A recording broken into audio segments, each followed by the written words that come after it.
Soy el puente que Juan cruzó todos los días. Vi cómo el coraje vence la inercia. Me quedé aquí, suspendido entre dos orillas, testigo silencioso de una transformación que pocos logran ver cuando están en medio de ella. Ustedes conocen esa sensación, ¿verdad? Esa de estar atrapado entre donde están y donde quieren llegar, como si la vida fuera un río caudaloso corriendo debajo de sus pies, y ustedes, inmóviles, viendo pasar el tiempo mientras sueñan con la otra orilla. Juan era como ustedes. Todas las mañanas a las 7:15, yo sentía sus pasos vacilantes sobre mis tablas de madera. El sonido era siempre el mismo.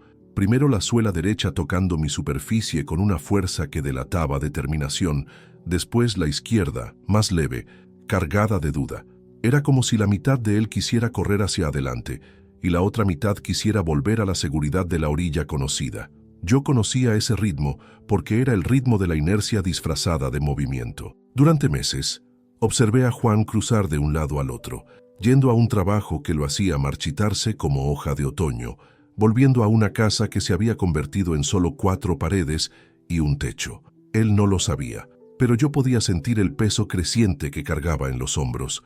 No era solo el peso de la mochila con los documentos y la laptop, era el peso de sueños postergados, de talentos enterrados, de una vida que se escurría entre los dedos como arena fina. Ustedes saben cómo es eso. ¿Cuántas veces han cruzado puentes en la vida, literales o metafóricos, sintiendo que solo estaban cumpliendo un trayecto automático, sin darse cuenta de que cada cruzar es una elección, que cada paso puede ser un acto de coraje o de resignación? Juan aún no había descubierto esa diferencia sutil pero fundamental. El agua debajo de mí cambiaba constantemente. En invierno corría furiosa, turbia, cargando ramas y hojas muertas. En primavera se volvía más clara, reflejando el cielo como un espejo líquido. En verano bajaba el nivel, revelando piedras que antes quedaban sumergidas, y en otoño se cubría de hojas doradas que flotaban como pequeños barcos, cargando los secretos de la estación que se despedía. El agua sabía transformarse. Juan, no. Fue una mañana de septiembre, cuando la neblina danzaba sobre mi estructura como fantasmas benevolentes, que algo cambió en el sonido de los pasos de Juan. El ritmo era diferente. Ya no más esa danza vacilante entre determinación y duda. Había una decisión tomada en el aire, una resolución que yo podía sentir vibrando a través de los cables de acero que me sostenían. Se detuvo en el medio de mí, exactamente donde el río hacía una curva y mostraba tanto el pasado como el futuro en una sola visión. En ese momento, Juan hizo algo que nunca había hecho antes. Sacó de la mochila un cuaderno amarillento y comenzó a escribir, apoyado en mi barandilla. Yo no podía leer las palabras, pero podía sentir la energía que emanaba de ellas. Era como si cada palabra fuera un pequeño acto de liberación, como si él finalmente se estuviera permitiendo soñar nuevamente. Ustedes conocen esa sensación, cuando dejan de solo existir y comienzan a vivir de verdad, cuando el coraje finalmente vence al miedo que los mantenía prisioneros. Los días siguientes trajeron cambios sutiles, pero profundos. Juan continuaba cruzando, pero ahora sus pasos tenían música. A veces se detenía para observar los pájaros que hacían sus nidos en las vigas de mi techo. Otras veces, tomaba fotos del paisaje con un celular que antes solo usaba para revisar emails del trabajo. Era como si estuviera despertando de un largo sueño en blanco y negro y finalmente, viendo los colores que siempre habían estado allí. Una tarde de lluvia, cuando las gotas creaban 1000 círculos concéntricos en la superficie del agua, Juan no cruzó directamente. Se quedó parado, dejándose mojar, y yo pude escuchar cuando le susurró al viento: «Ya no puedo fingir que estoy vivo cuando solo sobrevivo». Esas palabras se grabaron en mi memoria como una promesa que se hacía a sí mismo. Era el momento en que la inercia comenzaba a agrietarse, cediendo espacio para algo mucho mayor. ¿Se dan cuenta de cómo la vida a veces nos pone en situaciones donde somos forzados a elegir entre la comodidad de la zona conocida y el territorio inexplorado de la posibilidad? Juan estaba viviendo ese momento de forma visceral. Durante semanas, lo vi luchando una batalla interior que se reflejaba en la forma como caminaba sobre mí. Algunos días, sus pasos eran firmes, decididos. Otros eran pesados, cargados de duda. Era como ver una pelea de boxeo donde el adversario era él mismo. El punto de inflexión llegó una mañana cuando el sol nacía detrás de las montañas, pintando el cielo con pinceladas de naranja y rosa. Juan llegó más temprano de lo habitual, cargando 2 maletas.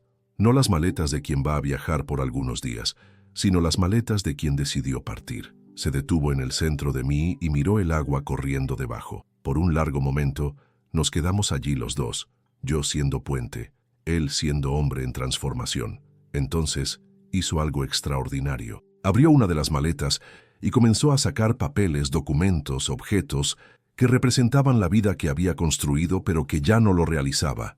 Uno por uno, los soltó en el agua. No con ira o desesperación, sino con la serenidad de quien finalmente entendió que soltar no es rendirse, es hacer espacio para lo nuevo. Yo vi esos pedazos del pasado flotar río abajo, llevándose no solo objetos, sino el peso de expectativas que nunca fueron realmente suyas. ¿Ya han sentido ese alivio? Cuando finalmente se permiten abandonar lo que ya no sirve, cuando se dan cuenta de que cargar el peso de lo que no los representa es como tratar de volar con cadenas en los pies. Juan estaba experimentando esa liberación en tiempo real y yo era testigo privilegiado de su renacimiento. En los meses que siguieron, Juan continuó cruzando, pero ahora como un hombre diferente.